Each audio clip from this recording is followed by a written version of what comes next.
Inside the Birds is back. What's going on, everybody? It's Geoff, Mosher, Adam Caplan, and we got a special guest from InsideTheBirds.com. You've been reading him all year long. He's been doing great coverage for us on InsideTheBirds.com and at the games. And of course, this offseason, he's going to have some great draft coverage as he always does. He is the man, the myth, Andrew DiCecco. Welcome back to the show, Andrew DiCecco. How you doing?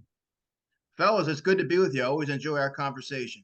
Yes, so do we. And we got a lot to talk about today, as this is the first time. Welcome to history, ITB history.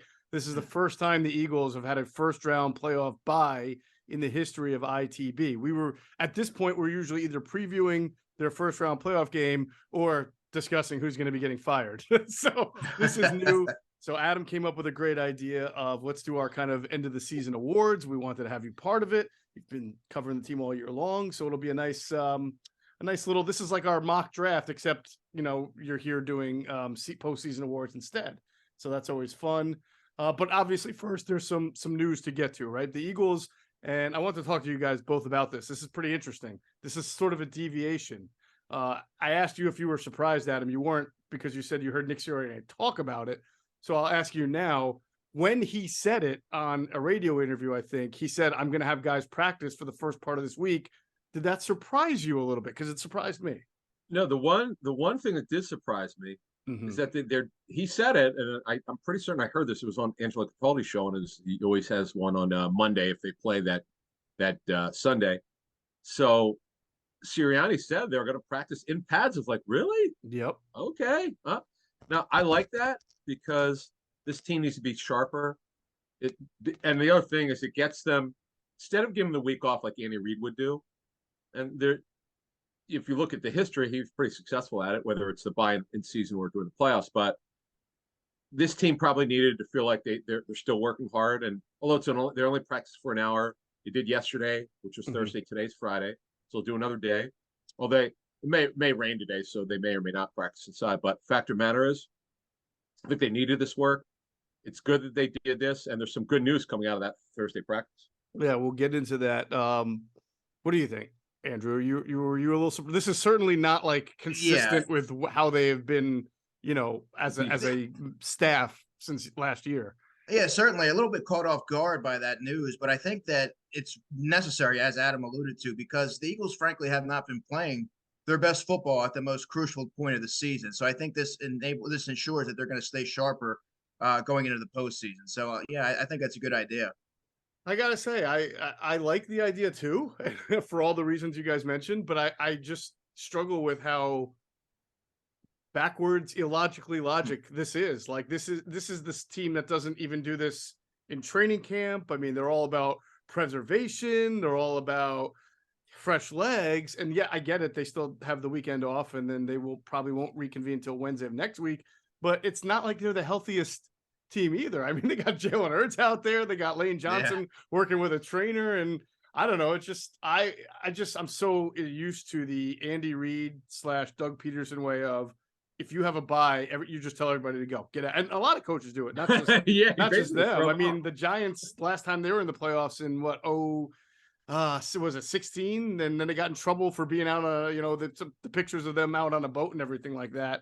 So, but that's what I'm saying is that most coaches are like, just go, have fun, unwind, and don't get hurt. And Sirianni, of all coaches, has them in pads.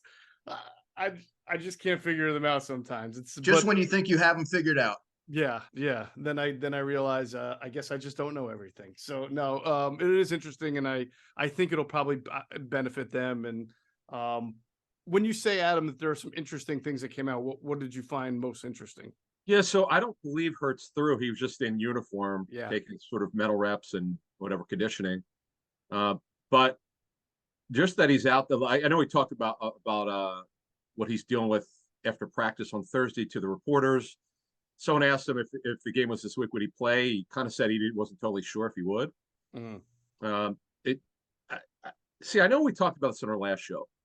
I know some people thought that Sirianni was exaggerating. I didn't think he was. I just felt he said after the game he wanted it out there in his own way to say why he thought Hurts maybe not had played up to his usual levels, because he's hurt. He's dealing with a fairly significant injury. Geoff, you outlined this for us. It was worse than a grade 1 sprain. You also outlined it for us that he had a collarbone issue. So, and it was never a 2 or 3 week injury. You could play with it in 2 to 3 weeks, but you're going to be in severe pain. We've talked about this forever with quarterbacks. You could play with a grade 2 sprain, but you're going to be in pain. And you may not be yourself. And he didn't look great. He looked bad. He just looked just okay. He had arm strength, but it's good that he's not throwing. We'll see what happens today. But again, they're going to have a light workout. They're going to have the weekend off. That I know. They have to have the week off by rule. The players have to have the weekend off. Right. And then they'll reconvene next week. But I do like it only because I don't think they're as crisp as you would like them to be to end the season. Yeah, no doubt about it. I the offensive line too, whether it's sorting through blitzes or protection schemes or false starting or having snap issues, I can definitely see that being help. And I got to admit, I'm a little surprised by what Jalen said. So about how much soreness he was still having. You're talking about 4 days. I expected him to be sore Monday and even probably early Tuesday, knowing that he was still playing through an injury, but it should be getting better as you get further from the day of the injury. I hope it wasn't re-aggravated. He did take some hits against the Giants. What you wanted was 2 weeks to continue to no setbacks. So I hope he didn't have one. I kind of suspected he'd be close to 90 to 100% by the divisional round, and now I'm second guessing that. So we'll have to see, because I think you made the point, Andrew, I'm sure you agree, that if he has to play in the divisional round against whoever as cautiously as he did against the Giants, that is a bad sign. Oh, yeah. Yeah. All right. So we'll just have to keep our eyes on that, when they reconvene next week and see how it goes. We did talk about the CJ Gardner-Johnson role a little bit. Andrew, do you here's where we stand on it. There's benefits, there's drawbacks. I feel like I get why they want to have Josiah Scott off the field, and that Reed Blankenship has played well enough to deserve to be on the field. But I felt the defense was at its best when CJ Gardner-Johnson was at safety, because he's getting a view of the ball, he's making plays on the ball, and the Eagles were at their best when they were a turnover-heavy team, which they have not been since he got hurt, right? Only 2 interceptions, Adam? I think that's right. Yeah, right. Yeah, Reed Scott. Blankenship one, and Josiah Scott, ironically, the other. So if they put him in the slot for nickel, which is 60% of their defense, if not more sometimes, I just don't know that he's in the kind of position to get the type of turnovers that I thought was so beneficial. He's definitely going to help shore up the middle of the field where they've been getting attacked, but I almost feel like you're strengthening one area and weakening another that was a really big strength for them. What do you think? Yeah, that's fair to say. It does hamstring them to a degree, because CJ Gardner-Johnson sees the game so well from the middle of the field, reads quarterback's eyes, very intelligent player. Look no further than that Dallas game. That's an interception if he's out there, right? I mean, and Josiah Scott, to be honest with you, he gets a lot of flack, guys, but I thought he's been serviceable. I mean, he's kind of what you would expect out of a player who's been sparsely implemented into the defense, right? Sure. So I think that needs to be taken into account when you really evaluate his performance. So I think they could do enough to mask some of his maybe areas of deficiencies, but I kind of see where you're coming from with that. But it's good. That's kind of the double-sided coin with CJ Gardner-Johnson. He could give you multiple looks from safety and nickel. Yeah. It was also a really good discussion in the Q&A show about it with Quentin Michael and Jason Avant.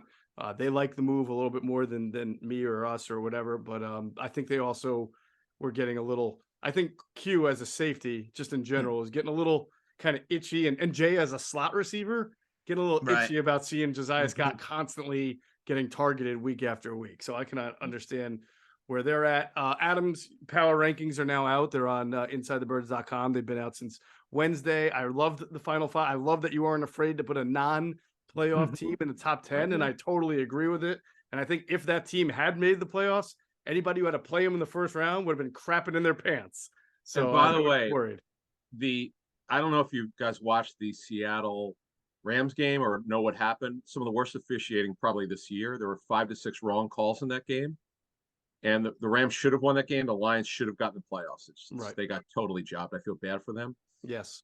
But that's why I want to put them in there, because if you're just ranking the teams to end the season, they're in my top 12. The Lions mind screwed a lot of people, because like in the beginning of the year, everybody was like, that's the team that's going to make a real strides. And then they started off like 1-6, and everybody's like, same old Lions. I knew it. They're not that good. Dan Campbell's just a meathead. And then at the end of the year, you're back to where you were going into the year. Like, yeah, the Lions, we knew they were going to make some noise.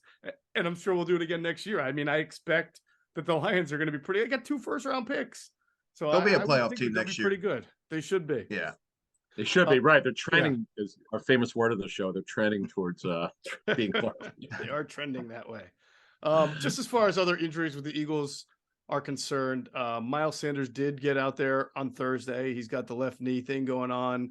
Lane Johnson was working with a trainer. That didn't really surprise me. I figured he'd be out there. This is now 3 weeks later trying to work with a trainer. I don't think he's going to be out there taking a lot of reps, and they're going to give him all the rest he needs to try to get him through that first playoff game and go from there. He's got the adductor tear. And defensively, good to see Josh Sweat out there. And Sweat was in the pads too. It looked like he's like fine, absolutely good to go. It's the big news of the week by far. We noted this on our first show after he got hurt, that we were hearing he was in play to be available in the first playoff game, and barring some sort of unforeseen setback, he should be playing. And this is great. This is just great news. That's certainly the best news of the week, that he's doing really well. You always get concerned, guys, with neck injuries. You can never be too sure, but it basically, as Munster said, felt pretty good the week after he got hurt.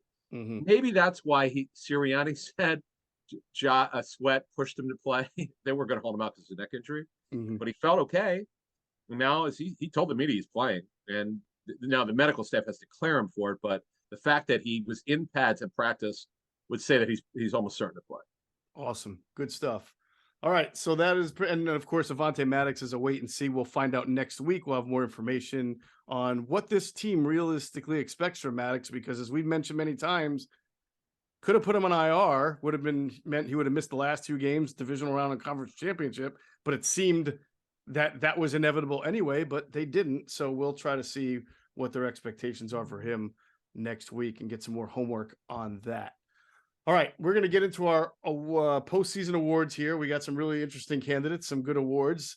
And before we do that, I'm going to remind you to go get your game on at the Gallery Bar Book and Games at Ocean City Resort this football season. Cheers your favorite drinks while cheering on your favorite team. Get in on a parlay while going in the middle of a party. Go for the sports scene and go for the endless screens. Go to the Gallery, go to Ocean, go for the win. For more information, visit theoceanac.com. Got to be 21 or older. Gambling problem? Call 1-800-GAMBLER. And as we told you, the giveaway is still on. It has not over yet. We're very excited. We're giving away an overnight stay and 2 tickets to see Sarah Silverman on Saturday, February 4th at Ocean Casino Resort, Atlantic City. Go to the ITB Twitter account. It's at Inside Birds. And you will see it's our pinned tweet. And read that tweet, do what it says, and you'll have a chance to see Sarah Silverman at Ocean Casino Resort in Atlantic City. And if you want to just purchase tickets, you can do that by visiting oceanac.com. All right. First award. Starting off with an easy one, right? Team MVP. Who might the Eagles MVP? Well, the 2020. No, I like that you're already saying, well, you say that. It's obvious where we're probably going to go, and I don't know where you guys are going. And obviously, it's going to be the quarterback. But their defense is, some of their players, we'll get into that as we get into the defense, has been so good. I know that you can vote for a team MVP and it not be Hurts. It has to be Hurts. It has to be Hurts. But there have been we'll get into some surprises. There's one guy who's wearing a quarterback number on defense where the more I look into this player, we'll talk later, a couple minutes about this. Sometimes I go, wait a minute. This guy's been way better than I expected. But you have to give it to Jalen. I just wanted to say, I get it's a QB award, and who better than Hurts, but let's not dismiss some of the great performances on defense. Yeah, we shall not. And actually, for the sake of the conversation, why don't we do this? Let's just to branch it out a little bit, and we might wind up in this answer mentioning a name that'll be up for award later, but I think that's okay, because a lot of times when you vote for rankings or awards, you don't just vote for one guy. You give your top 3, and then they tally the votes. So let's do it that way. If you were asked to do a top 3 for MVP of Eagles. Jalen Hurts would be your one. Andrew, is Jalen Hurts your MVP also? He's mine. Yes. Okay. All right. How would your top 3 look? Adam, I'll start with you. How would your so Jalen Hurts is your one? Are you including defense? Yes, it's team MVP. So whoever you think, if Jalen Hurts wasn't your guy for whatever reason, who would be your next 2 in line? Okay, so if I had to rank them, no, Hurts would be 1. Mm-hmm. 2 is Ron Jaworski's number, and Michael Vick's Hassan Reddick. I just it's one of these situations because we're in the playoffs now. I'm talking to more teams about coaching searches and certain things going on, and Reddick's name's come up 3 or 4 times. And by the way, he won November NFC Player of the Month, December Defensive Player of the Month, and he's been talk about way better than advertised. I mean, he's been incredible. We'll get more into his stats when we talk about defensive players, but I would probably go with Reddick too. And if you want to argue Josh Sweat, I wouldn't argue against it. Mm-hmm. Mm-hmm. I wouldn't argue against Slay. I know people beating him up lately about a misplay here, a misplay there. He's also been very good. He's also a Pro Bowler as a starter. So I would go with Reddick too. See, Lane Johnson got hurt. See, that's the problem with these award shows. You could make the case, or not award shows, but just voting. If Lane Johnson played all 70 games, he's your MVP. Cosell said he's the best tackle in football. How can I disagree with that? Right? I don't know if you can. But again, Lane missed time late in the season. So did Jalen, but it's only 2 games, right? Mm-hmm. So, to me, I'm going. Finish this off, and we'll toss it to you guys. I would go if I had to rank my top 3. It would be Hurts. It'd be Reddick and Lane Johnson with an asterisk, only because he's missing time late, and I don't know how you quantify these awards with when guys miss time. Mm-hmm. But again, asterisk because you could say number 1. Now Kelsey's right up there. This team is so good. This roster is so good. It's not easy. I know. Do that? I know. All right, Andrew, your top 3. 1, Jalen Hurts. Jalen at 1, and then Adam and I are in cahoots. I'm going Hassan Reddick at 2, and then I got to go AJ Brown at 3. This season he put together is just monstrous. Yeah, that one too. I know. So when I was thinking about MVP, it was clearly Jalen, but I wanted to make sure I was being fair to the process of being a voter. Am I taking in all context? I don't want to overthink it either, because you can definitely get into paralysis by analysis. And I was thinking AJ Brown. Would Jalen Hurts have had an MVP season without AJ Brown, is what I was asking myself. And if I felt no, does that mean AJ Brown merits serious consideration for MVP? I mean, my God, he broke the Eagles' season record for receiving. And forget about the numbers. You just see him out there and you know the Eagles have not had a receiver like this for a full year in God knows how long. I mean, even T.O. only played 11 or 12 games. And then, you know, he barely was an Eagle, to be honest with you. Not that A.J. Brown has been an Eagle long, but the point is just the playmaking that he brought. So I thought that to myself, but then I also thought A.J. Brown never had a year like this in Tennessee. He had good years, but he was never 1,400. So part of that means that Jalen Hurts helped elevate A.J. Brown to this level. And so what I settled on then is that Jalen Hurts is my MVP. A.J. Brown is number 2. And then I had a real difficult time deciding between an offensive lineman and Hassan Reddick or Josh Sweat. So I put a lot of thought into it. I went back and forth. I think you can make a case all of them, especially like a Lane Johnson or a defensive lineman, sort of help by having somebody else next to them creating, or that's how defensive line works. It's a group effort. Yeah. I settled on Josh Sweat. I just think that he is the most well-rounded and complete of all of their pass rushers and defensive linemen. He stops the run really well. He rushes the passer. I believe he's created a lot of sacks for other guys, as they have for him, no doubt. And he's not a liability in any way that I can think of. So even when he drops back, I don't think they've targeted him. So he would be my number 3. I would have it Jalen Hurts, AJ Brown, Josh Sweat. Sometimes there's a guy who doesn't have the best stats, but you watch him on a day-to-day basis and you know that he impacts the game as much as somebody who might have gaudy stats, and that's the case Uh, with Josh Sweat. I'm giving him his flowers. He's amazing. Again, when he came in fact, I just want to look this up very quickly. I think, yeah, they did. Okay, so here's what happened. In 18, whenever he played, he was basically playing on base downs. They were trying to figure out what they could do with him because his knee was not great when he first got there. He eventually built it up, and it's no longer a problem, though he's got a hitch in the way he moves. So he would play on base downs whenever he would dress, and that would be it. Mm-hmm. And to see what he is 5 years later, I know a lot of national reporters have no idea who this guy is. But if you're an Eagles fan, you know he's a stud. It's just right. He's almost elite. He's, as you said, Geoff, very well. He does everything well. You don't find usually it's okay. He's great against the run. He's not a great pass rusher, or vice versa. He does everything well, and he's relentless. Yeah. We used to say these things about Brandon Graham. He's not elite at any one thing, but does everything well.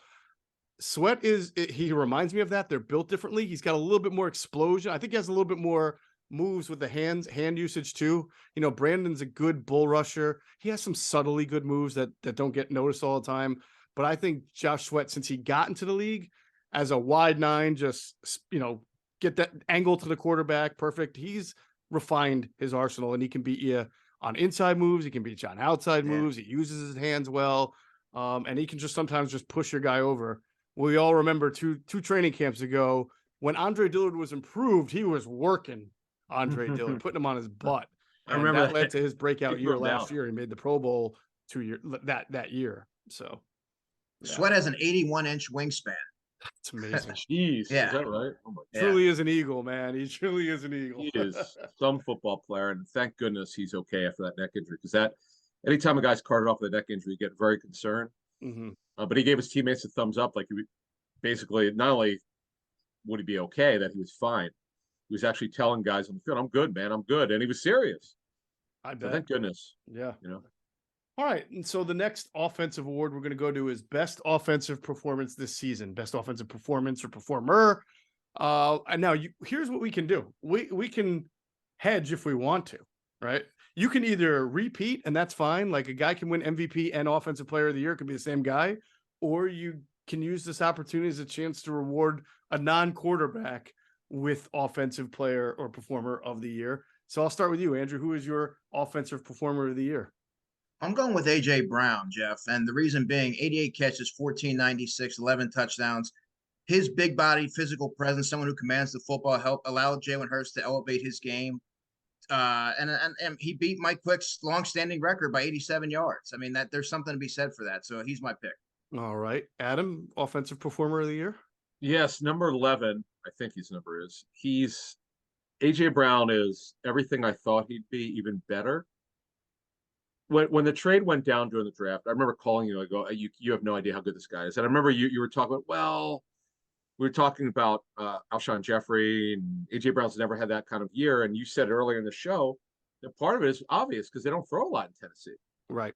So talking to a Titan source this week, he goes, "You want to know what derailed our season?" He goes, "Look at the guy in Philly." And I go, "Oh, A.J. Brown." He goes, "Yeah." He goes, "Yeah, that's a big reason." Mm-hmm. And this guy is a home wrecker. He really can't be stopped. He's under 6'1", but physically he's so well built. On those crossing routes, he's unstoppable. The Eagles don't run as many as the Titans did last year in particular.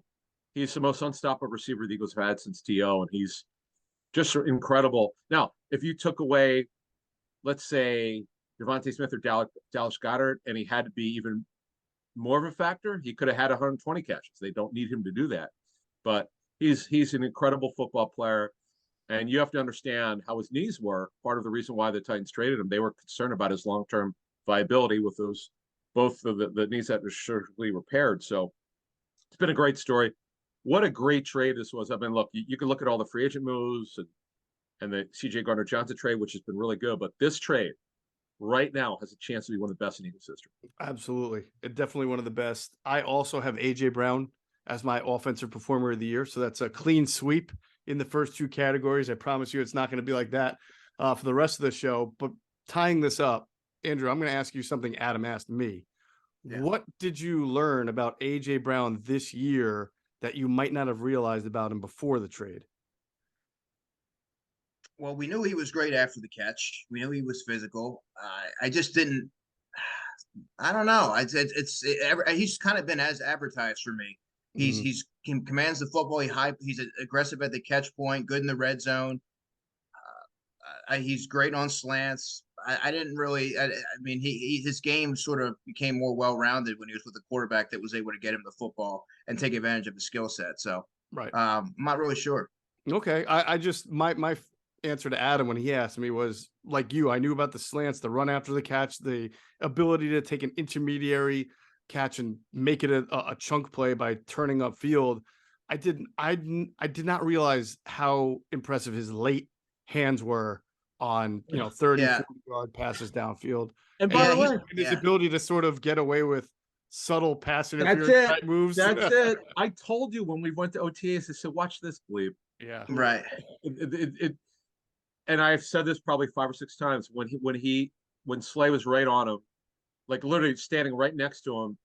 He just, if you watch this on YouTube, he slightly pushed him, and Slay was like, "What the heck?" Like this is AJ Brown barely practiced in OTAs, but when he did, it was pretty amazing to see that. And then I remember in training camp with the Browns, he was double covered on a crosser. Hurts, I don't know how he did this. I can still see it in front of me. He threw it crosser with anticipation. I'm like, this is getting picked off. There's no way he's getting it, and because he knew Brown would fight through. He'd leverage both corners. I was like, I wish we could get this, put this on. No, actually, it might have been. I think someone told me that one of the reporters put it on because we were allowed to put it on Twitter. It was an unbelievable catch to see it up close and go, this guy's special. Yeah. But I think Geoff and Andrew, you would attest to this. Sometimes we get fooled going to training camp. Yeah. This is one. Not only were we not fooled, he was actually better than we thought he would be. Yeah, that is true. It's a rare time that happens. Yeah, he was asked about the late hands in training camp, and he beat James Bradbury in a couple good one-on-ones because of that. It's an art that he's able to do. Sure. Absolutely. All right. Let us move on to most improved player. Now, this one will not be a clean sweep. So this is going to be pretty interesting. Most improved offensive player. Start with you. Adam, actually, because I started with Andrew last time. Adam, who's the most improved player on offense? I thought about Devontae Smith because he's come on late.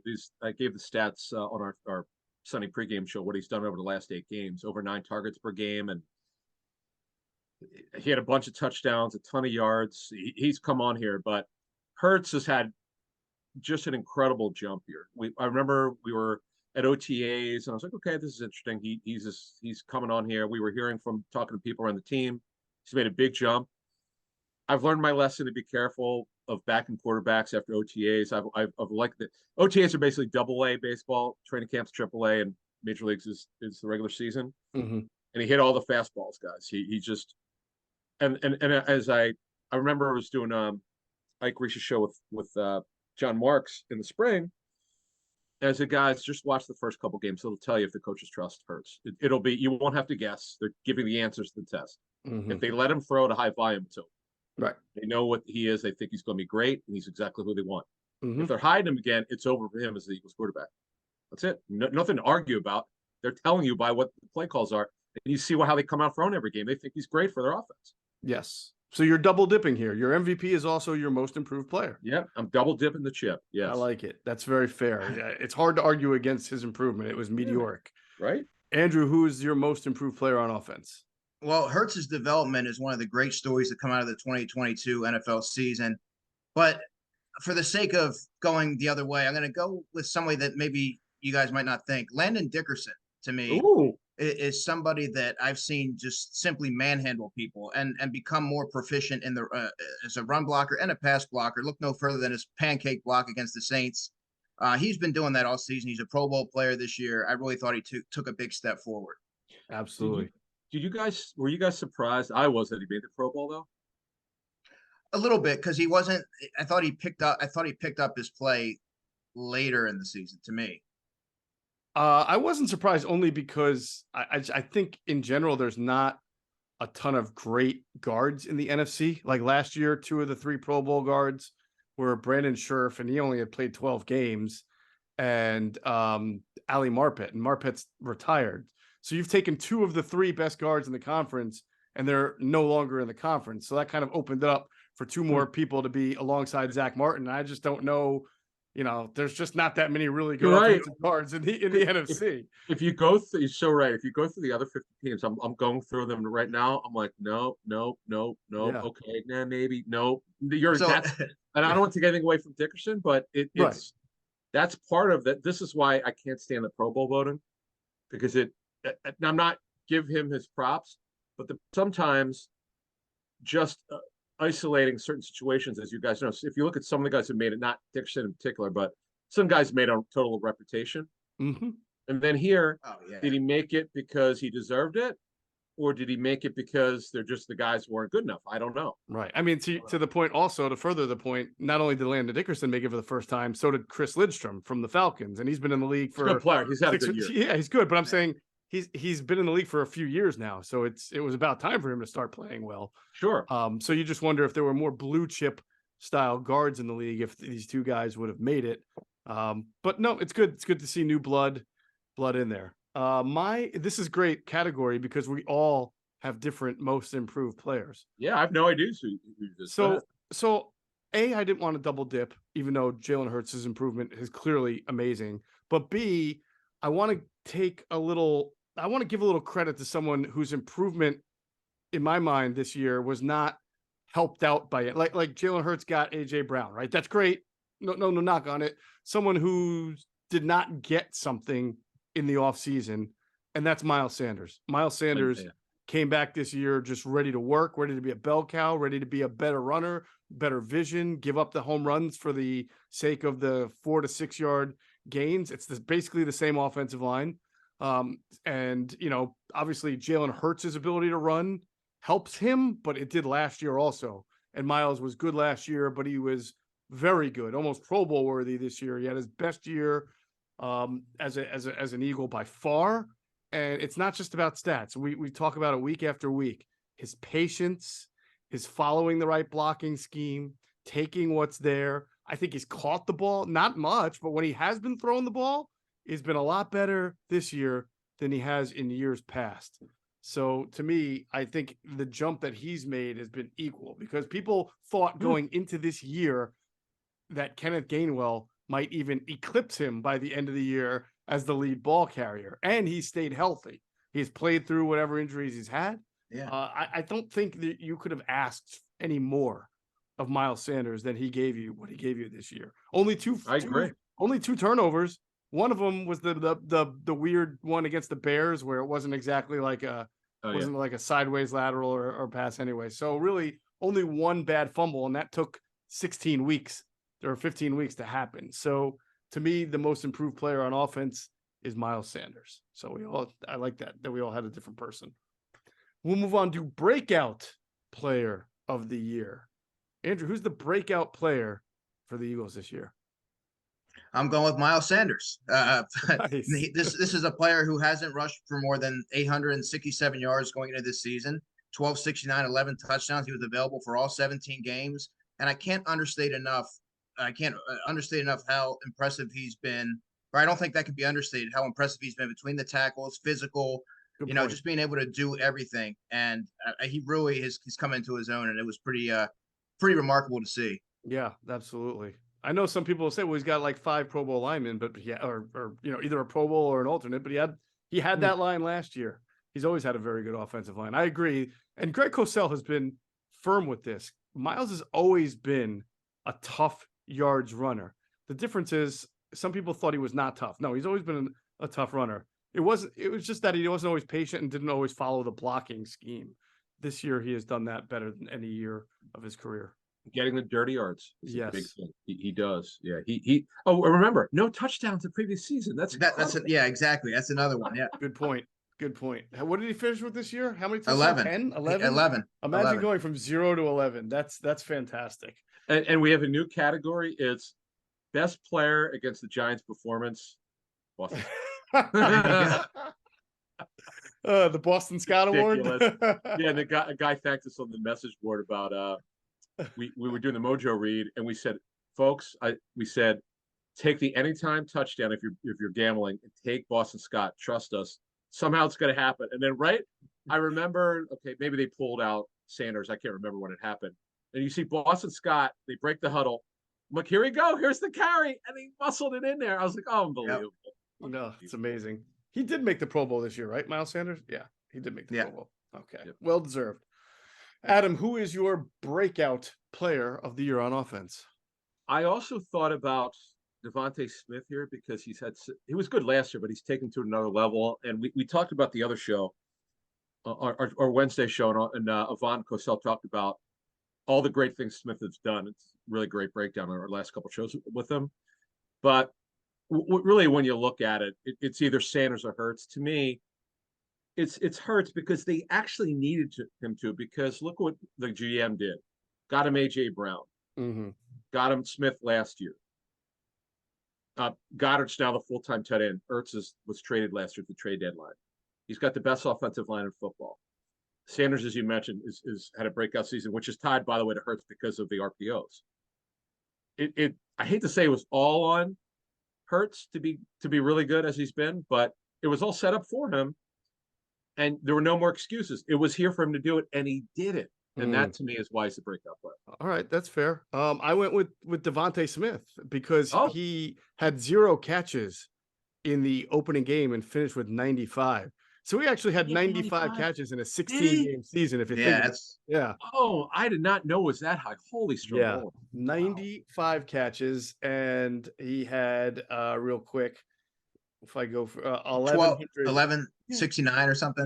Yeah, for 1129. 1196 actually. 1196. Yeah. It's funny because when Goddard came back, I said, don't forget about Devontae Smith. Hell, they didn't forget about him. They kept throwing it to Devontae. You know, the shame of it is I think that Dallas Goedert was headed to being the winner of this award break because he was headed for 1,000-yard season. 1,025, yeah. I mean, he was headed for a lot, but obviously, the injury really set him back. But it did allow for Devontae Smith 60. He has a 70% catch target, which is really phenomenal. I mean, that's even higher than AJ Brown's 61% because we know AJ is prone to dropping the ball a few times a game. Devontae Smith makes the most unbelievable catches. Hey, and that's big. That is as great as Brown has been this season. He does have concentration drops. Yep. It's a little bit. The one against the Colts was inexcusable. I don't know if he felt that someone's going to hit him. I don't know what happened. Right. Yeah, he had a couple fumbles. Also, back-to-back games, if I'm not mistaken. Yeah. Didn't he? Guys, you can't do. But he's my. Oh, you know what? I'm going to come up with something right on the surface here. Just right on the spot. I thought about this right before we started the show, and I know.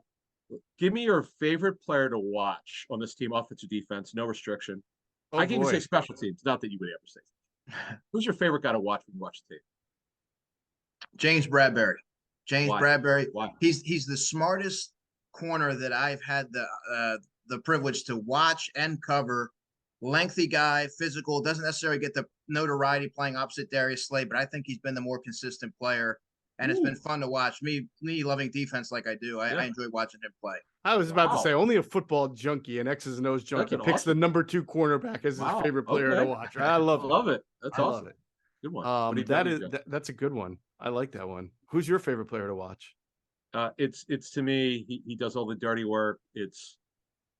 He's a blood and guts, heart and soul type of guy. That's AJ Brown.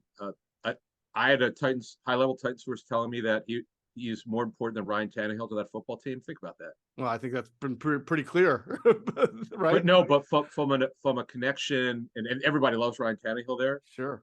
But he's just something different. He wears everything on his sleeve. He puts it all out there. He's just a special football player. I'm a huge fan of his. I just love the way he plays the game. He attacks the football. He's just going on the camps that I did this summer. I wish I could sit down and have time to rank the receivers that I saw. He's right in my top 3. He has to be. By the way, Brandon Ayuk was phenomenal in training camp. He was unbelievable the day I was there. Mm-hmm. But it's good. And I heard Ayuk had a great training camp, but I have a hard time believing that he was better than Brown. Brown is just amazing. There you go.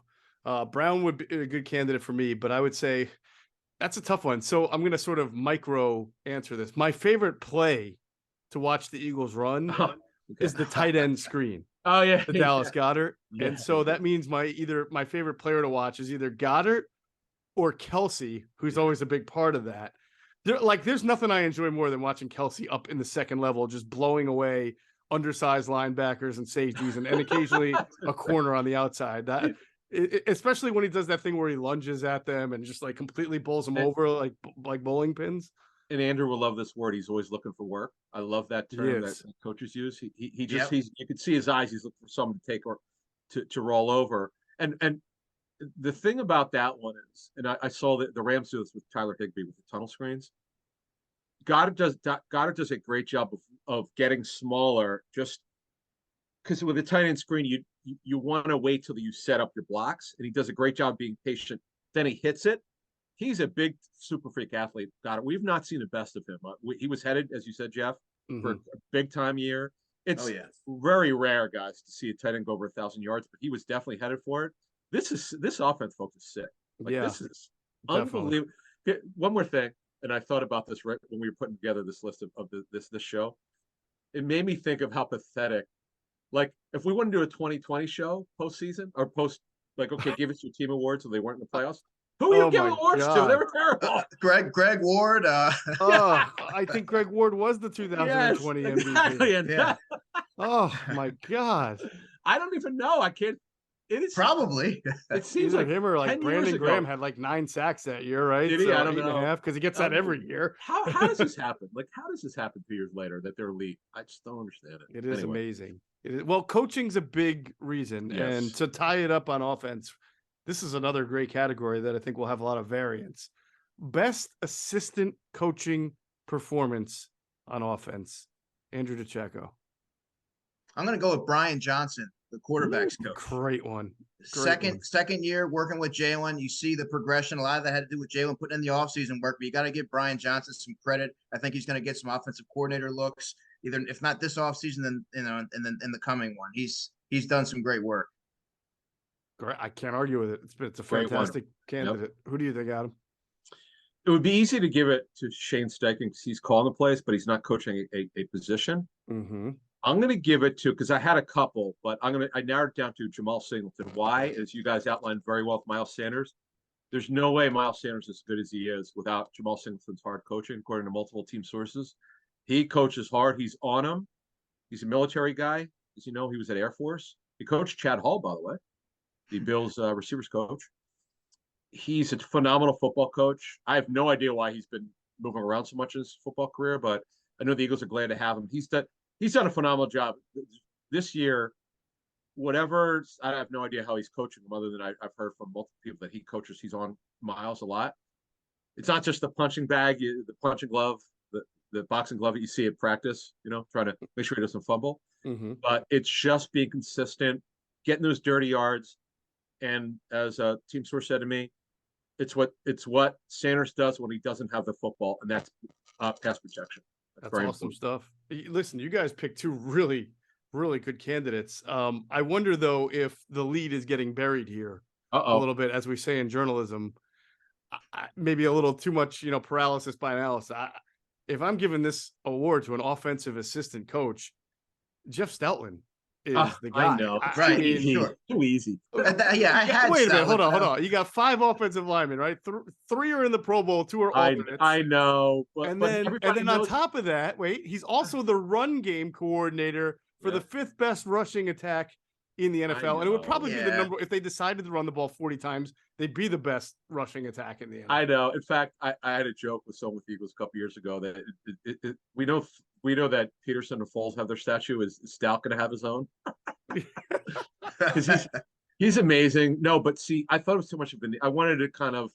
I got you. You microed to a position coach. Yeah, I went not obvious. But not obvious. I just want to do none. No, Jamal Singleton has done a fantastic job, because I think that even though he had a rough training camp and a rough start, Kenny Gainwell started to get it together over the last month and a half. Miles Sanders clearly had his best year as a pro, as we outlined. Boston Scott, you just plug him against the Giants. He does what he does. It's great. Ridiculous. But even Trey Sermon got in there and had 17 yards on 2 carries. Yeah, by the way, those are great carries. What the hell happened to him after the Jacksonville gun? I have no idea. But I will Yeah, I'll also say that I thought blitz pickup by the running backs. Now, last game Miles struggled, but I think he's just because of his knee unsure of himself. But it had been getting really good over the middle to the end of the year. Blitz pickup by the running backs, they're blocking, so that's obviously a big part of Jamal's job too. All right, Wait, that wraps did we do our biggest surprise? biggest surprise. Go ahead. I don't Go ahead. have biggest surprise here. I thought that was Go more ahead. like I breakout. actually, yeah, go ahead. Yeah, go ahead. Go for it. I was gonna say Kenny Gainwell, but not for the reasons why you think. I thought he'd be more involved as a receiver Yeah. in that Naheem Hines type of role. Only 23 catches, finished with 53 rushing attempts, one less than Boston Scott. I thought he was gonna be like a bigger part of the offense than he was, but I as agree. it turned out, he wasn't. He would be That's a my good biggest. He would be my / biggest disappointment. one. Yeah. We all said it in the spring. We were expecting some sort of a breakout season. He struggled. He was very consistent, being kind in training camp. I was there today in Cleveland, or Berea, Ohio, to be exact, at Browns complex when he got thrown out of he didn't get thrown out of practice, but he got taken out because he had mental errors in back-to-back plays. And he, as you said, he's gotten better as the season's gone along, but he's still not quite where we thought he'd be. Right. Biggest maybe disappointment on the other side, to add to that, maybe the punter, he didn't really get that much better before getting hurt. Sipos. And he said he told the media on Thursday he's close to coming back. But Yeah. and by the way, Brett Kern's got to be better. He's not been what we thought he'd be. No, in fact, No. he's kind of opening up the door for Sipos to, if he can come Yeah. back, which is, who knows, but yeah, no, that's really interesting. Other than that, on offense, I mean, we can nitpick and say Quez Watkins had some bad turnovers and doesn't run the best routes, but I'm not going to give him. He's been most fine. disappointing. Yeah, he's been He's fine. a 4. He's been fine. Right. He's a 3 for them, but he's really a 4. Right, he's a 4. Right. All right. All right. Let's transition to our defensive team awards. First, of course, we're going to tell you about our friends at PHL Sports Nation. They are enhancing the fans' experience with their coverage of all Philadelphia sports teams. For the fan, by the fan is their motto. So make sure you check them out at phlsportsnation.com. And let's hear from our other friends at Sky Motor Cars. Sky Motor Cars in Westchester is a different sort of dealership. All it takes is one look at their Highline pre-owned vehicles that people over the country want and need. Owner Brett Schulter, make sure you don't spend a dime of your money before you purchase the car. Sky Motor Cars allows you to make all the decisions regarding your next vehicle. At Sky Motor Cars, you never have to spend more than necessary. Visit SkyMotorCars.com today or call 610-918-7225. And if you hop into Sky Motor Cars out there in Westchester, PA, make sure you tell them Adam and Geoff sent you. And Andrew. Andrew lives out there too. So make sure you tell him that Andrew sent you and you'll get a great deal. And all right. Thanks to them for the Kobe Dean autographed football. Oh, that's right. The giveaway that we have with Kobe Dean. Yes. Thanks to them for that. Defensive team awards. We will start with the best defensive performer of the year. Adam, who is it? It's got to be Hassan Reddick. I thought he'd be a good fit for this because this is basically a 34 front. Call it a 5-2 if you want, but it's really 34. And this is a perfect scheme for him. For the life of me, what the hell were the Cardinals doing with him? To this day, it's just ridiculous. Made him an inside linebacker. Last year, he played outside linebacker. He did a good job for the Panthers.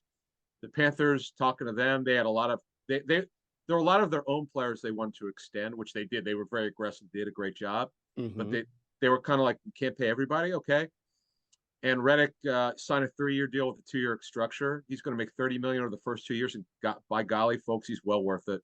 16 sacks, career high. 26 QB hits, career high. Pressure numbers, double that. December NFC Defensive Player of the Month. He's been phenomenal. Led all players with 8 sacks and added 5 tackles for loss, 2 forced fumbles, and 1 fumble recovery from weeks 13 to 18. Was the only player with multiple sacks in 3 games over his final 6 of the season. Oh, by another stat, folks, he has at least one sack in 11 games. He's relentless. This guy's a hell of a great guy. Love that he's local. What a great story. Yet another home run for Harry Roseman in their front office. No doubt about it. It's hard to argue it. He's had a great year. It's very rare that a guy who has had that kind of success, 2 years, double-digit sacks with 2 different teams, comes and not only duplicates that, because we always know free agency is an odd marriage, but then does better than that, and that's certainly what he did. Andrew, who would you have as your defensive performer of the year? Yeah, it's Hassan Reddick, and Adam outlined this nicely. 16 sacks, 5 forced fumbles, 26 quarterback hits, which led the team, obviously.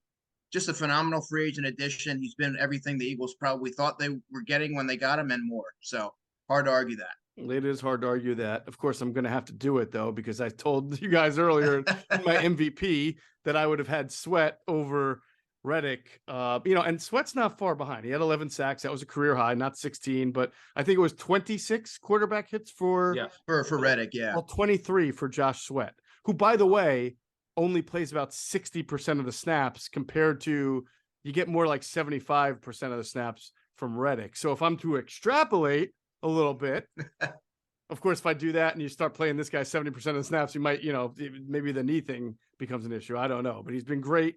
And they've managed to manage him really well. He does not have sacks, at least 1 sack in 11 games. But again, I think his ability to play the run and just beat people in a variety of different ways.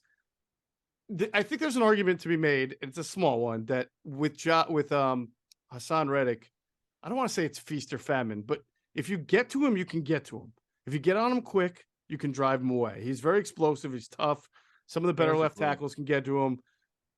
I feel like Josh Sweat's going to get you no matter who you are eventually. At least he's so long. Andrew, yeah. What was it? 81. I believe it's 81-inch wingspan. Yeah. So, I mean, Can you imagine if he and Max Crosby were opposite? Because Crosby they call the Condor because he's also got a ridiculously long wingspan. He is. I love watching Sweat play, man. He's been such a great story. Yeah. Never saw this coming that he could be this great. It's just been a phenomenal story of development. And for as much as Andrew, Geoff and I used to crush the Eagles drafts when we first started the show. Well, the 18 draft was good, but the 19 draft, the 20, whatever the case may be, Josh Sweat has been, he's just, no one saw this coming. It's always great when you don't see it coming. And it's great for him. He got that extension. So what a great story. He didn't make the Pro Bowl, right? Not this year, no. No, he made it actually last didn't year. make the Pro Bowl, yeah. Right, which is a joke, but I get it because they don't have an edge rusher category. We'll ask Cosell and Jason if I think he's one of the best all-around defensive ends in the league. There you go. By the way, one thing that Sweat did do better than Reddick, he has a touchdown this year, an interception return for a touchdown. So I got to put him on the list for that. All right, we'll move on to most improved player on defense. By the way, how if just like with Goddard, if CJ Gardner-Johnson had stayed healthy, he might have been cruising to that Performer of the Year award. Because the man is still tied for the NFL lead. I have to tell you what he has done. Okay, I'm so glad you brought this up because he's not on my list for awards. So I'll give you that before we move on. Think about it. He had to learn the defense in season. He got acquired at the start of the season. It just makes no sense to learn a new. By the way, it's not offense. You're learning like a running back. It's a zone scheme. Hit it up in there. Mm-hmm. He's having to learn how to play a different position, safety, which he hasn't played since college, and he's got to do it in season. And it's a great credit to Denard Wilson, DB's coach. Yep. And TJ McDonald. This is just an unbelievable story. If you want to know why the Eagles are 14-3, all these names that Geoff and I and Andrew have given you, this is why. There you go. All right, so now we will move to our breakout player on defense, and most improved player on defense is who, Andrew? Well, I'm going with Marcus Epps, and he kind of gets overlooked amongst the star-studded secondary, but this is a player who only played about 45% of the snaps last season behind Anthony Harris and Rodney McLeod, leads the defense this year in about 99% of the snaps, is really the glue on that back end. I think he's the only guy that doesn't have an interception, but there's not much that he can't do. And look no further than when I had the opportunity to talk to Reed Blankenship, who voluntarily said how instrumental Marcus Epps had been in his development and helping him settle in as a young player who had some jitters back there against Green Bay and just kind of getting everything together on that back end. So he's the glue guy. You know who he reminds me of as a glue guy? They play different positions, but he sort of reminds me of Sheldon Brown in that star-studded secondary. Lito made the Pro Bowl. Michael Lewis made the Pro Bowl. B-Doc made the Pro Bowl. But you knew just how important Sheldon Brown was. Again, I'm a guy who does nothing great, but everything good and was the hardest hitter. And I feel like Marcus Epps doesn't have the talent of a Chauncey Gardner-Johnson or a James Bradbury or a Darius Slay, but he's the guy that you can't help but notice on the field all the time. He's always making a play, and he hits Yeah. people hard. He hits Yeah. hard. Go ask Treylon Burks. Oh, no doubt. Yeah. That dude can hit. He's been what a great story development. He was claimed off waivers, right? Yeah, he was a 6th-round pick with the Vikings and then claimed off waivers, and he was on the back end of the roster. Almost everybody wanted him cut every year, and then he ended up, sort of becoming a more prominent role as a defender. Good story, man. Good story. Very good story. Adam, who's your biggest your most improved player on defense? It's got to be number 57, Hines 57, TJ Edwards. It's just hard to believe. Geoff and I were doing the show 2 years ago. Like, is he going to make the team this year? Is he going to make it? I mean, now he signed a 1-year extension. It's to the point now. It's when you look at it, it's Kaiser White, who's had a nice year. It's been a nice surprise. And I know people want to see Nakobe Dean next year. You cannot take TJ Edwards off the field. He's that good. He's one of the, again, national people have no idea who this guy is. Eagle fans absolutely know who he is. This guy's one of the best players no one around the league knows about. He's a really good football player. And the thing is, Geoff, you had this note about his coverage stuff a couple of years ago where he was really working on it. Mm-hmm. He doesn't hurt the team anymore in coverage. Yeah. No, he does not. He helps them in coverage at times. So I gave some consideration to Marcus Epps for this as well, for the same reason Andrew did. And I settled on Marcus Epps would be 4th in my category of most improved player, because the top 3 would be TJ Edwards, and TJ Edwards. All right. Fair. TJ Edwards is the man. I mean, he's been unbelievable this year. And this is how stats are deceiving, right? Alex Singleton, who was good in the Jim Schwartz scheme, he led the team in tackles, and he would make tons of tackles. Then you put him in the defense that Jonathan Gannon tried to run, and you're like, oh, no, you can't. No, TJ Edwards led, I think did he lead the NFL in tackles this year? He was No, he was like 3rd or something. Yeah. Right. He was up there, but these are real tackles, man. Like TJ Edwards tackles, he covers. Yeah, he gets beat every once in a while. He's still not the greatest athlete you'll ever see. That's fine. But he's exactly what this defense needed. And I did not see this coming. So I got to give him all the flowers in the world. I think we all thought once they drafted Nakobe Dean that Dean and maybe Kaiser White would somehow be the guys, but no. Never saw it. Never saw it coming. So TJ Edwards, you are the man, as Harry Callis might say. Yes. Harry Callis. All right. Breakout player on defense is who, Andrew? Well, you've showered this guy with praise. It's going to be, for me, Josh Sweat. I think, he might not be a household name just yet. Hopefully that's coming because he deserves it. 11 sacks this year, career high. Should have been a Pro Bowler. Like you said, there's not many things he can't do.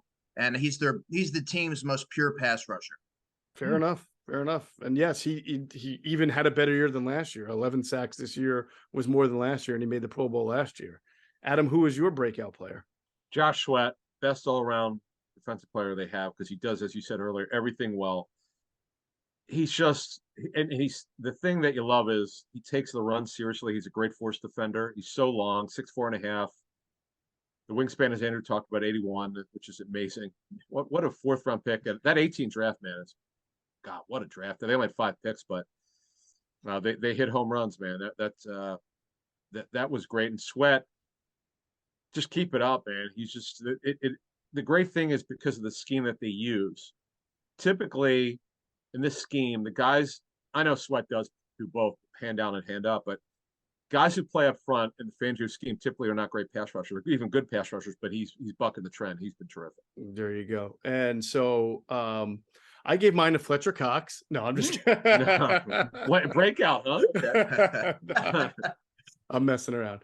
I gave it to Marcus Epps. I was actually going to consider giving that also to TJ Edwards, but I wanted to be fair and recognize that Marcus Epps truly did break out because he was not a starter even last year. This year he was a starter, and we all said we knew he had skills. We knew he could run. He knew he was better for the defense than, say, Anthony Harris was.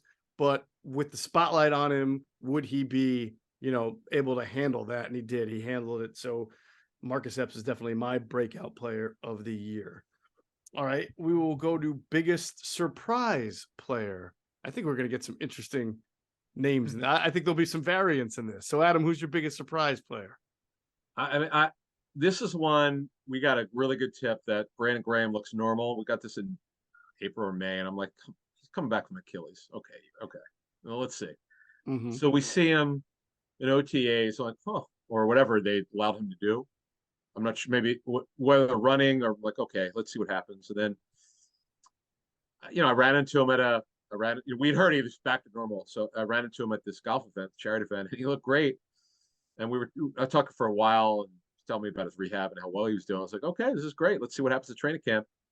And if I didn't know that he had an Achilles injury previously, a torn Achilles, you certainly couldn't tell. He looked amazing. Mm-hmm. But to do what he's doing, I understand they're limiting snaps because he's older. He's come back from this injury. He had his best sack year in limited snaps. How does this happen? And he's always been a good run player. And the way they use him, he's short edge. The way that they line him up when he doesn't line up on the side, they line up on the short edge. Mm-hmm. His ability to cut off the lineman and go get the quarterback or go get the ball carrier, it's just remarkable. And if you just knew, Geoff and I were talking about this, I think on the Fanatic Monday, we were talking about it somewhere. I don't know if it's on the Fanatic on our show recently, but how far he came from being 2010, people were pissed. Oh, we talked about it in the pregame show, but the fans were on him because they wanted JPP or Earl Thomas. Yeah. And guess who's still standing? He is still standing. And it BG. is amazing that he could be a surprise player at that age, but he shocked me. Unbelievable. No doubt about it. It's by the way, the greatest guy in the world, as you all know. Special human being, and love this guy. I've said this before. Few people in my life where I don't really know him very well, like you know him, Geoff. I know you've been around him. Mm-hmm. How could you not smile when you're around this person? When we're sitting at a table at this event in Hershey from Mid-Penn Bank, and we're sitting around a table, and I'm just because he's always smiling when he talks, and I'm like, how can you not be happy around BG? Come on, the happy-go-lucky BG who gave this franchise so far its greatest moment. Well, the Philly specials also, but tied for the greatest moment in the franchise. Well, this one was the biggest one because it put him over the top. Yes. Yeah, absolutely did. Andrew, who is your biggest surprise player? Yeah, it's Brandon Graham for me as well. To do what he did coming off a torn Achilles at that age, playing only 43% of the snaps collecting a career high 11 sacks, that's impressive. And like Adam said, and you can attest to, just one of the greatest guys out there, easy to you want to see him do well, infectious energy. Couldn't happen to a better guy. Yeah, absolutely. All right. I'm going with a different guy. And listen, I just can't, because this is our last award that's going to go to a player. And I just can't let this guy go unrecognized without something. But CJ Gardner-Johnson is still leading the NFL in interception, co-leading. I didn't see it. Despite missing, and he's playing an entirely new position. We addressed that earlier. Like, I know he had talent. I'm not surprised that he's a good player. But you guys remember how the season started? The Eagles were getting run on by the Lions. They were giving up some pretty big chunk yards. And I know Q&A were a little hard on, and rightfully so, on his tackling. He was late. He was giving up a lot more than he was giving through 2 games. And then all of a sudden, the flood of turnovers came, and it was just one interception after another. I think it started against Minnesota. Had one, I think also, didn't he have an interception in 5 straight games? 5 straight, yep. 5 straight games. Ridiculous. The guy was unbelievable. You know how hard that is? I mean, in today's NFL. Yeah, I've done it in 0 straight games. That's how hard exactly right. But just to make the position switch. Yeah. In season after a trade is absurd. This is unheard of what he's done. I want to give it because I wanted to give it to a guy who was sort of drafted by the Eagles or developed by the Eagles. But what you have a great call here. That's actually a better call than mine. Although we love BG, he deserves it. But that's got to be the biggest surprise in the football team.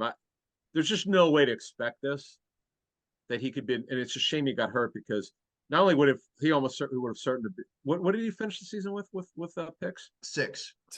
He almost certainly would have had 10 picks or more. And wasn't 6 still tied for the lead? Am I not? Yeah. That's ridiculous. He's still right now. He finished tied for the lead. Unbelievably. Who do you remember who the co-leader is? No idea. No. He should mail a card to CJ Gardner-Johnson and thank him. What a story, man. I know, right? best assistant coach on defense. This is another great. I mean, there's been so much talent development. We've already talked about the development at safety, development at linebacker, development on the D line, development in overall play. So, Andrew, who would you say who would you give your best defensive assistant coach award to? DB coach Denard Wilson. And I just think that the Eagles secondary has been suffocating all season long, been very consistent. And I also looked at getting guys like Reed Blankenship and helping his progression development, getting a guy like Josiah Scott ready to play. Obviously, he took his lumps, but having these guys, these fringe guys ready to play. Kayvon Wallace had his best season as a pro in his limited opportunities. So I think that across the board, he's done a phenomenal job getting everybody ready to play and trying to keep that standard high. Nice. I like it. Definitely. By the way, maybe a candidate for defensive coordinator if Jonathan Gannon were to leave. I mean, this is a veteran coach who's done a great job. Yeah. No question. Yeah, no question. In fact, yeah, he would be mine. His title is defensive passing game coordinator and DB's coach. The thing is, I remember talking to the Jets. They were not happy they didn't get him back. They thought, in fact, I think he was offered a contract, or maybe he was under contract, and because he told them that he wanted to stay. The next thing they knew is he called them and said, "I'm going to Philly," and they were kind of bummed because they said he's our Jet source said he's a really good football coach, and yeah, he really has been a great story. You mentioned Blankenship, the corners, and James Bradbury's revived his career. Remember the Giants cut him; they thought the deal done with the Texans, and Bradbury came here. He's been a great story. He's revived his career. Absolutely. No, CJ Gardner-Johnson, you have to be kidding me. Marcus Epps, you guys have said very well. This is Slay continues to play at a very high level. Mm-hmm. This is a great coach here. He's done a phenomenal job. No doubt about it. Definitely. All right. I had a feeling you guys would go, one of you at least would go with Denard Wilson, and he's certainly deserving. I wanted to pivot just a little bit to make sure this guy gets recognized because I think he's done a phenomenal job that is evident in the statistics, but then also in the scheme, like when you watch. And I'm going to give it to Jeremiah Washburn, who is the edge rusher coach. Not only did all the top three exceed their career, I think it was a career high for sacks for Reddick. It was a career high sacks for Sweat, career high sacks for Brandon Graham. But when they really started to get great, and really put the pressure on, they were doing a lot of twisting and stunting. That's all scheme stuff. He really took Jeremiah Washburn, worked with these guys, and he had them looping and stunting and perfectly in synchronicity. I mean, you got to work with the D-line coach as well. So the interior D-line coach, so Tracy Rocker gets a little bit of an assist on that. Sure. But when all three edge rushers who are already good set career highs in sacks, that guy deserves some recognition. And also because he's like 1 year he's the director of player personnel, 1 year he's crazy the offensive line assistant, now he's the defensive. I mean, that's worn so many hats. Yeah, everyone remembers his dad, Jim Washburn, Mr. Wide Nine. In fact, I didn't hold that against him. No, exactly. if you look at Jeremiah's career, he's been an O-line coach everywhere he's been, and then he got moved to defense here. In fact, when you mentioned he was one of the directors of player personnel, but yet an assistant coach. But we had heard that when Sirianni came in, he basically said you can't do both. You got to do one or the other. And he's doing this, and this. I mean, I'm not saying he could be a defensive coordinator, but this is an amazing accomplishment. What he's been able to do, and being the son of a coach doesn't hurt. But man, what a job he's done. That's a fantastic point you made. I think people forget or don't realize that just because he's the son of Jim Washburn, he was not a defensive line or a defensive ends coach for most of his career. He was an offensive line coach for most of his career, including with the Lions, right? Lions and Dolphins, I think. Dolphins, Lions, correct. Yeah. So this was, I believe, his first, in the NFL gig at coaching edge rushers. So great. He did a great job. The numbers speak for itself.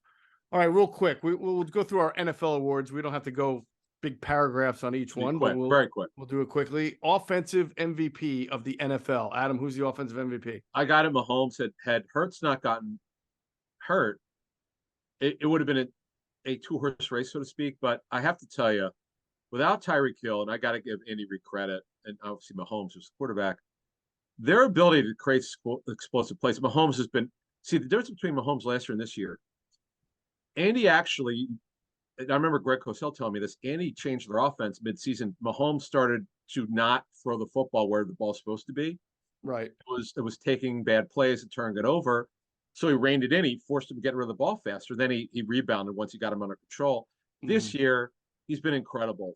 He's put the team on his back, and he's my MVP. But had Hurts not gotten hurt, it would have been right there. It would have been a lot of research and a lot of opinions to see how people felt. But Mahomes a landslide because Hurts got hurt. All right.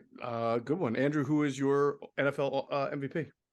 Patrick Mahomes, 5,200 yards passing, 41 touchdowns. As Adam said, this is all without Tyreek Hill. Leading receiver was Juju Smith-Schuster. Is that right? He didn't even have 1,000 yards. And then you had Mecole Hardman and Valdez Scantling. Yet the offense didn't miss a beat. Had Jalen Hurts not gotten hurt in Chicago, we might be having a different conversation right now. But it's got to be Mahomes. I went with Jalen Hurts. I went with the guy who I felt. Nice. I mean, by the way, you guys aren't wrong. I mean, this is a not a right or wrong. I mean, the guy who had the best season, and Jalen Hurts won. What, he won 15 of 16 games or 14 of 15 games. 14 Yeah. of 15. So I believe he's the MVP of the league. I don't know. I wouldn't say he's a better quarterback than Patrick Mahomes, but this is an award to me that's for whoever had the best season. And when they went 0-2 without him, that's when it's further cemented in my mind that he was the league MVP. That's fine. Yeah. I just thought Mahomes put the team on his back. I don't see. I try to just isolate the seasons that they've had, and then when it's really close, you have to pick between the two. Right. What was each one asked to do? Right. Mahomes was asked to do more because they didn't have Tyreek Hill, where it was set up for Hurts, but he had to execute. See, that's the thing. And I don't do this stuff. Well, if Hurts was on this team, he wouldn't be able to do that. I don't do that. Mm-hmm. I just isolate how did they do with what they were asked to do, and then what were the challenges for each, and then I make a decision. There you go. All right, defensive player of the year. Andrew, I'll start with you. I'm going to go with Nick Bosa. Just as someone who just continues to get better. You could make the argument for Hassan Reddick, but I just think what Nick Bosa has been able to do, 18.5 sacks, I think it was. Yep. And just the anchor of such a strong and formidable San Francisco 49ers defense. Yeah. Adam? Same, 18.5 sacks, 48 quarterback hits. Pressure numbers obviously way higher than that. He's up for – they couldn't do the contract this year, but they're going to do his contract in the spring.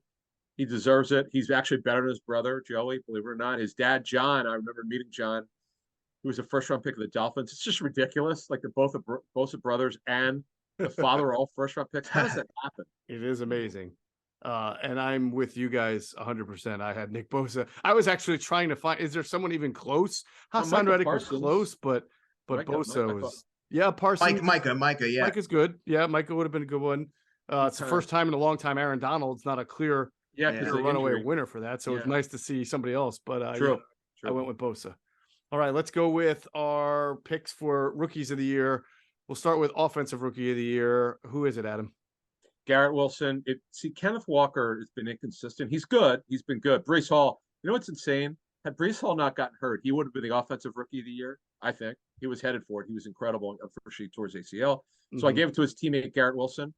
Very close race, but I between him and Kenneth Walker. But Garrett Wilson, we talk about Devontae Smith's body control. Watch this guy.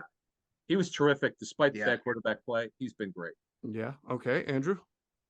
I'm a big fan of Garrett Wilson and his body control, as Adam said. And Chris Olave is also another candidate, but I went with Kenneth Walker.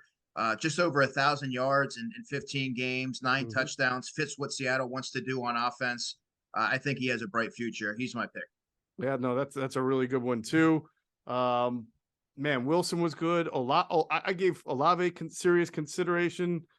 Breece Hall got hurt. He was headed there. He was a good one. And then the Texans running back, what's his name? Why can't I think of his name? Dameon Pierce. He was good before he got hurt. That's a good one. Also, I mean, it seems like whoever was finished standing at the end was going to get the award. Exactly. But I go with Garrett Wilson as well. I thought he did.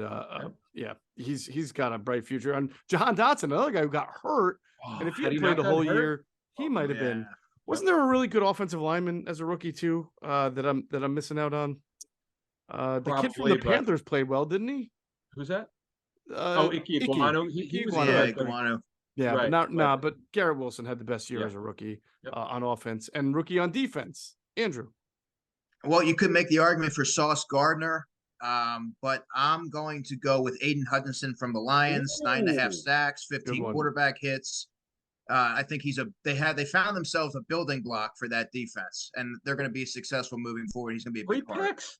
3 picks for an off defensive lineman. Did you see the one where he was isolated? I don't know why he was out there on the far left. And they threw it right to him. I thought for sure Andrew was going to take a different player. Yeah, wow. Yeah. Who'd you think I was going? I'll tell you after. Adam, you say right. who your defensive rookie of the year is. So we talked first about this guy last October on our show. We don't really talk draft in the fall, but I said there's a kid at University of Cincinnati, and we're all going to hear about him. He's going to be a top 10 pick. I said I remember saying this is a little bit early to talk about him being that high, but I'm telling you, this guy's special and elite. And it's Sauce Gardner for the Jets. He's a Tariq Woolen. It was between him and Tariq Woolen for me. It was hard to pick between both, but talking to sources with both teams, just taking the information in, and they're both great. But Sauce Gardner is elite already. He's just amazing. He's right up there with J.C. Horn already, and also Pat Surtain. Yep. Andrew, 100%. This kid's elite. Just think about how great Joe Douglas has done. Other than the quarterback, of course, he's missed on to this point. But what a draft he had this year. Yeah. I was just thinking about how the best young corners in the league all came from last year's and this year's draft. I thought for sure, Andrew DiCecco, you were going to take Tariq Woolen and then give the old flex. So did I. I thought about it. Yeah, because you were on him from the start. You were shocked that he wasn't even a higher, like at least a 4th round pick. So I remember texting you that night. I said, well, how is this guy in the 5th round? What's going on here? Yeah, I don't know. I understand level competition, but my goodness gracious, he's an absolute stud. What a pick for the Seahawks. But I'm going to give it to Sauce Gardner as well. That would be my defensive player, my defensive rookie of the year. This guy is unbelievable, man. And it's hard in that market to really live up to what you're supposed to be. And he did more. He did that and more. So two votes for Sauce and 1 for Aiden. By the way, I was losing a little sleep last night over Sauce versus Aiden because when the Lions made the playoffs, when the Lions beat the Packers, he had a good game. I'm like, wow, he really made a really good late charge for this thing, but. Sauce is just such a hard position to play and excel at in the NFL as a rookie. So I gave it to him as well. All right. Most improved player on offense. This is another tough one. Another one. I think Adam, I know who you're going to pick. And I think it's a perfect pick, but I feel like this guy had more competition than people realize. Most improved player. I mean, you could certainly say Jalen Hurts. There's no doubt he's right up there. But it's called we should call it the most unlikely most improved player. Yeah, there you go. This is my 21st year of covering the National Football League. No one saw this coming. He was awful for his entire career. I mean, I remember talking to the Seahawks, and they said to me that the reason, one of the big reasons why they brought him back is because the players love him, connects well with his teammates. This here's a great story. Very quickly, this will take 10 seconds. He was going to be Chip Kelly's pick until they interviewed him for the draft. This is who Chip Kelly wanted because he would run back to come out of West Virginia, and they just their interview with him was not very good, so they moved on and they took somebody else. But Geno Smith, this is the most unbelievable story. There was nothing to say about this guy because he was just a career backup. To have not only a career season. Did he make the Pro Bowl? If he didn't, he should have. He's been terrific this season. I think he did.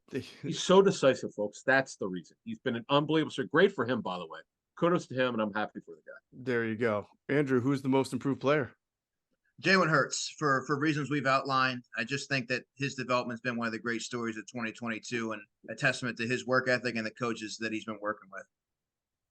I gave some serious consideration to Josh Jacobs for this award. I mean, that guy had an unbelievable season. After I would say 3 kind of seasons where you're like, he was a 1st round pick. I mean, he's supposed to be the next great thing.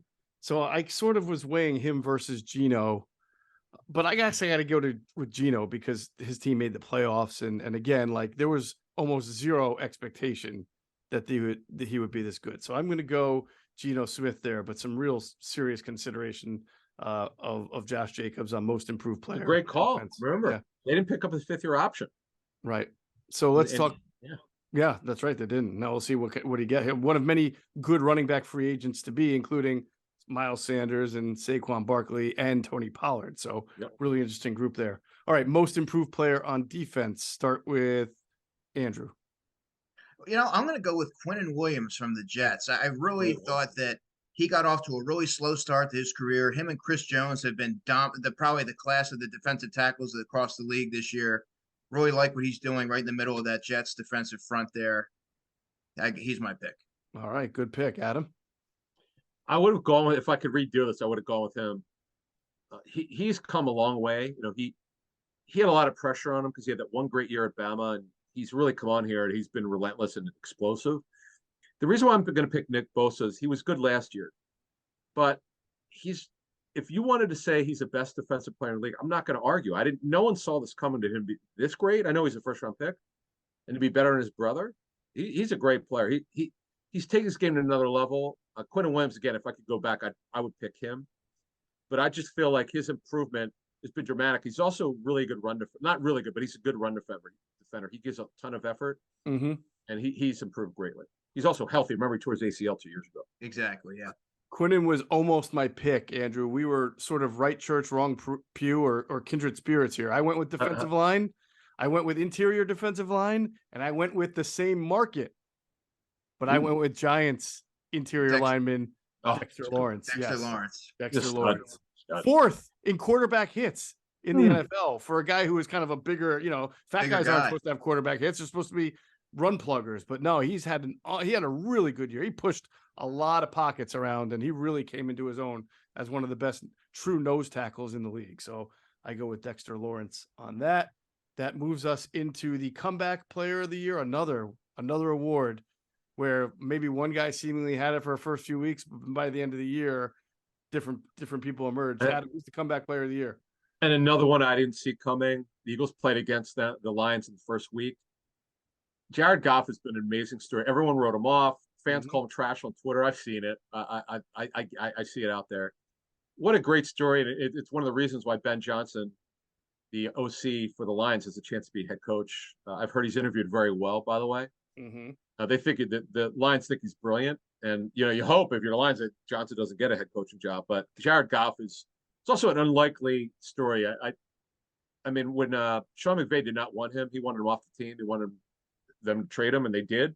And he's been a great story. And by the way, not only will Goff be their starter, they don't have to take a quarterback now. They've got 2 first-round picks. Now they can take a defensive player or 2. Right. Good. That's a great one. Andrew? I'm going with Geno Smith. I mean, obviously, it's loosely defined here as a comeback player, but but I think that what he's been able to do is just absolutely remarkable. Like Adam said, I'm not exactly sure if he's a Pro Bowler, but if he's not, he ought to be. There you go. I'm going to give it to a quarterback as well. I was considering Goff, but I'm actually going to, and I think this is a fair comeback because he just did not have a good year last year, even though he's very young. And I'm going to say Trevor Lawrence, my comeback player of the year. He did not have a good rookie year. It's obviously mostly on Urban Meyer. I know he didn't get hurt or anything, but I think there were some serious that's a good pick doubt going into the year if this guy was going to be a good quarterback or not. Well, most improved for sure. Yeah, yes, he could have been, but we already did most improved, so I gave it to him. Okay, I come back. All right, last one, coach of the year. Who's coach of the year? Andrew DiCecco. Doug Peterson. He inherited a mess. He took a year off. Great one. You mentioned Trevor Lawrence, the development that is undeniable at the quarterback, and he has the Jaguars playing their best football at the most opportune time. I think that what he's been able to do, that turnaround that drastically, is impressive. There you go. Nice job. Adam, who's your coach of the year? I struggled with this one. I had 6 or 7 guys. I had Sirianni up there. I had Kevin O'Connell because no one saw him to be this good. I know a lot of us think they're the fraudulent 13-4, but heck, that's what the record is. I looked at Doug Peterson as well. I looked at Andy Reid as well because of the changes, of the personnel changes and additions. But the guy I'm giving, because I didn't see this. The roster and offense in particular is not very good. I've given it to Brian Daboll. 3 cast-offs at receiver. If you understood where these receivers were, folks, I'm going to give you this we're going to get out of here in a second, but I want you folks to understand this. Isaiah Hodgins was not on the football team. He's probably the best receiver. He was not on the football team. He was claimed off waivers in November, okay? Darius Slayton, they tried to trade. Nobody wanted him. They kept him. Richie James was good. We reported this in the spring. He was going to sign with the Eagles or Giants. There's no way he knew this, but he signed with the Giants because he thought he had a better chance to be a receiver. Mm-hmm. Well, at the point they had said Kenny Golladay was ahead of him. Now in fact, it looks like they might have been taking him off a lot of the special teams responsibilities. This is who Daniel Jones is throwing to. And they're playing with cast-offs in the interior of their offensive line. They have a very good coaching staff, but this is just a great story of coaching. Give Dable, Mike Kafka, Wink Martindale, Bobby Johnson, the O-line coach, Mike Kafka? No, the receivers coach. The guy was here. Oh, Mike Groh. Mike Groh, phenomenal job. Oh, their staff is and Wink and his defense. This is a great coaching job. There's no way this team should be in the playoffs. Great job.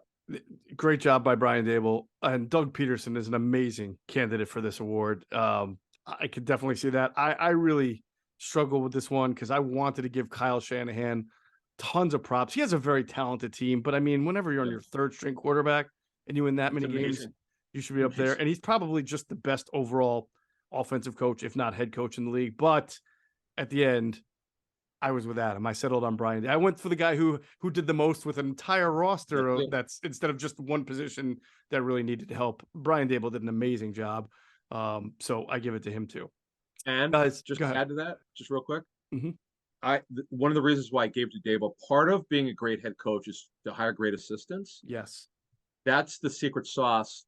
When Andy first got here, and if you look at how many guys became head coaches, Ron Rivera, Brad Childress. So right, John Harbaugh, Sean McDermott. Spags, that's incredible. Yep. Right, Spags, yeah. Pat Shermer, right. That's incredible. And kudos to Dable to put together an all-star staff.